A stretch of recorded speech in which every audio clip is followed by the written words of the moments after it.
Hello mga ka-legit Davercas! Another updates kung saan si MVP ay ito na nga po yung pinakasolusyon para po sa problemang kinaharap ng TBJ ngayon. Ang lahat ng yan. But before that, if you haven't subscribed yet to my YouTube channel, please don't forget to like, share, and subscribe at hit mo na rin ang notification bell for more showbiz updates. And please don't forget to hit the all para ikaw ang unang-unang makakapanood sa lahat ng ating mga updates. Bago tayo magsimula of course sa ating updates for today's video, ay nais ko po muna magpasalamat of course sa lahat po ng mga legit viewers, subscribers, and legit Davercas po natin na lagi nag-aabang at tumaantabay sa mga videos natin.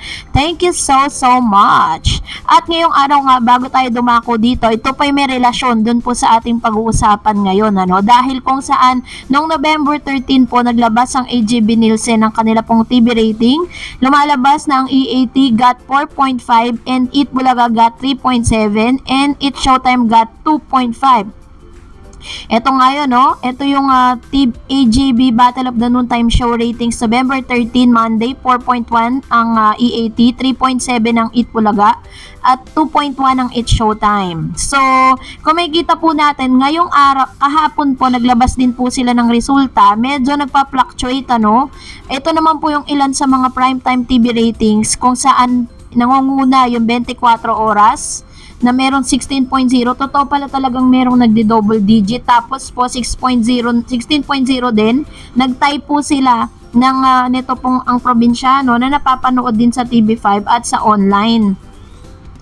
And of course, nito po, kung makikita natin, may mga pagkakataon at may mga dates na kapag po nire-rate yung noontime program, kasi sa ibang programa wala tayong pakialam Ang tanging concern lang natin dito is yung ito pong noontime program, kasi talagang mahigpit ang labanan po nila ngayon. Lalo na marami po mga content creators and vloggers na talagang dumami na, parang nanganganak, dumami na yung mga TBJ defenders, dumami na rin ang tape defenders, nagkaroon na sila ng defenders nila kung saan lahat ng mga sinasabi ng mga TBJ defenders nire-repute nila.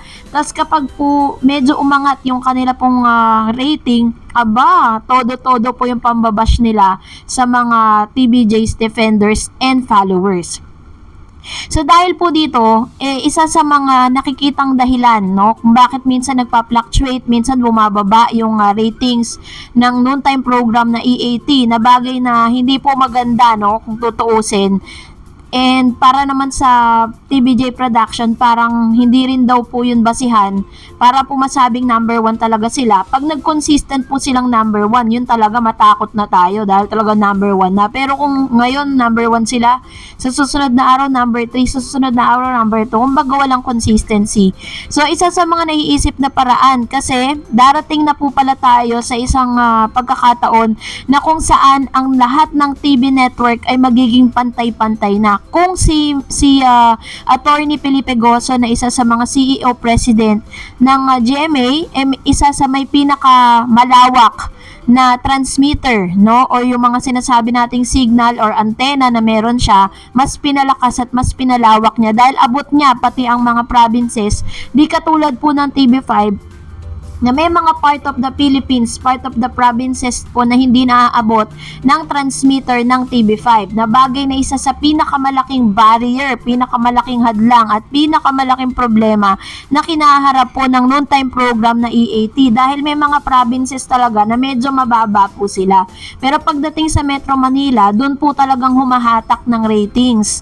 So dahil po dito, meron po pala na gagawin na parang malaking changes sa lahat ng mga networks kung saan yung mga transmitter, yung mga antenna ay mako-convert na siya into digital, which means yung mga dati i-upgrade na siya into, kasi sa atin po dito po sa Pilipinas, tayo na lang pala ang gumagamit ng mga transmitter at antennas like black box, yung mga antenna na binibenta po ng mga network, 'di ba, para po mapanood sila.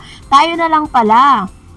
So isa sa pinaka-biggest plan po pagdating po dito sa bagay na ito is gagawin ng digital na para po talagang dito na natin masasabi na lahat na talaga ay pantay-pantay na. Wala na pong may malakas na antena, may malakas na sagap, 'di ba?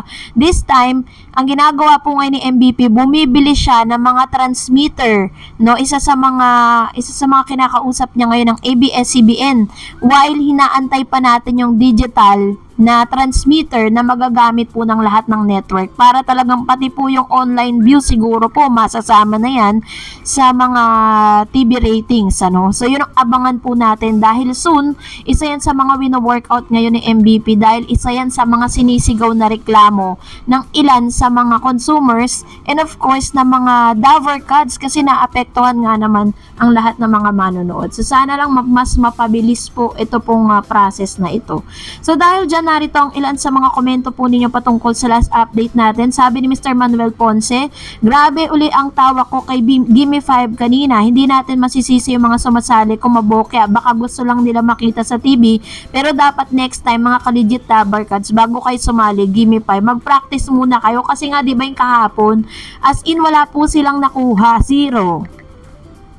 Kaya ang haba po ng oras ng 30 minutes ginugol nila sa sugod bahay. Sabi ni Joel Lau, good evening Idol Darren, salamat times 3 daw sa palagi ang pag-shoutout mo po, busy lang po kaya minsan late ko napapanood ang vlog mo. Thanks again, #legitDaverCads, #MilesTBJ. Thank you din po Mr. Joel Lau and Mr. Manuel Ponce, lagi ko kayo nakikita dyan sa comment section and I know that you are my silent supporters. Thank you so much sa inyo pong palagi ang panonood. And of course, let's read it again. For another comments coming from Miss Arsenia Duda. Masayang magkakasama ang Jowa Miles sa sugod bahay kahit saan ilagay si Miles makakasabay dahil talento rin siya tulad ng Jowa Pau. At okay lang si Miles na sugod, bakit kasi di naman siya pababayaan na Jowa at ng mga staff na kasama nila sa labas. Kaya go Miles, ingat kayong lagi ni na Jowa. Ayan. So kung mapapansin natin, 'di ba, halos araw-araw magti 3 days na po na sunod-sunod na si Miles po yung napapanood natin dito po sa nasabing EAT. Kasi nga 'di ba, as I've said, is talagang regular na natin siyang mapapanood dito dahil wala pa naman pong inilalabas na statement kung pababalikin pa ba si Zombie or not. Sabi naman po ni Ami Dosoong, kapag nakikita ko si Miles kasama ang Dabarkads ay sumasaya ako, hindi ko alam. Baka siguro dahil sa siya ay laging masaya at nadadala niya ako. Salamat ng marami Miles, isang senior citizen po ito. Hello po! Ayan, totoo naman, di ba? Kasi kapag si Miles po nagsalita, nagpatawa, very contagious kasi siya eh. Kumbaga nakakahawa yung kanyang tawa, yung kanyang sigaw, yung kanyang banat, di ba? So, talagang masasabi mo na big add-on talaga ang isang Miles Ocampo. Lalo-lalo na nang napasama siya sa sugod bahay, mga kapatid. Nakita naman natin, 'di ba, na parang grabe, parang tagal-tagal na nilang magkakasama at nagbabatuhan sila ng mga jokes nila. Sabi ni Conrad Pajardo, basta sa TBJ okay na okay. Ipinalit nila si Naknak Miles kasi magaling at nakakasabay siya sa sugod bahay. Di lang 5,000 at mayor lang ang sinisigaw at mali-mali pa ang bilang, nakakairita. Go Jowa Miles. Ayan. So isa naman si Mr. Conrad Pajardo sa mga ayaw si Zombie, no? So, hati po kasi ang puso ng tao. May mga gusto siya, meron namang hindi, 'di ba? Pero alam niyo po sa Instagram, puntahan niyo po. Meron siyang post doon and then lahat po ng mga legit Daverkads na nag-follow sa kanya, asking them kung bakit wala siya sa EAT, kung bakit kailan siya papasok, pero never po siyang sumagot kahit isang question doon. So abangan na lang natin yan. And that's it for today. For more videos and updates, please don't forget to like and subscribe, and please follow me on my Facebook page, DarEdsTV. God bless everyone!